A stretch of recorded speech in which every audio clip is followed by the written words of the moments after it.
கர்த்தருடைய பரிசுத்த நாமத்திற்கு ஸ்தோத்திரமும் துதியும் கனமும் மகிமையும் யாவும் ராட்சி இப்போது எப்போதும் கர்த்தருடைய வெளியேறப்பட்ட வல்லமையுள்ள ராட்சியத்துக்கு உண்டாகலக்கா. அனுதினம் அன்னத்தையும் அப்பத்தையும் தண்ணீரும் ஒசித்து ஆசீர்வதித்து நல்ல நாளை காண செய்த தேவாதிக்கு எல்லாம் மிகப்பெரிய பிரமாணமான பராக்கிரம சாலியானவழியே ஒரு பாதலுக்கு நன்றி வழியும் ஸ்தோத்திர வழியும் கேட்டார். எவரே முடியும் நாள் இதில் நாங்கள் மகிழ்ந்து கல்வி கூறும்படியாக தேவன் விண்ணப்பம் ராஜா. நாங்கள் மகிழ்ந்து எல்லா இடங்களும் தேவன் கத்தர் எங்கே ஒருவராக என் நாமத்தை கொண்டு உயர்த்துகளோ அந்த ஸ்தலத்தில் வந்து இறங்குவேன். அந்த ஸ்தலம் என்னுடைய கால் பிறந்த ஸ்தலம்.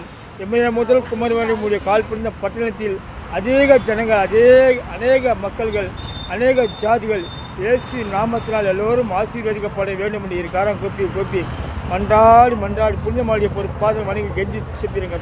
ஜெபத்தை ஏற்றுக்கொண்டு ஸ்தோத்திரம் நினைச்சேன். பிதா குமார பரிசுத்த வெளியேறப்பட்ட திருநாமத்தில் வேண்டி கெஞ்சி செப்பிக்கிறோம். ஜெப கேளும் அருமையான நல்ல பிதாவே. ஆமென். அல்லேலூயா.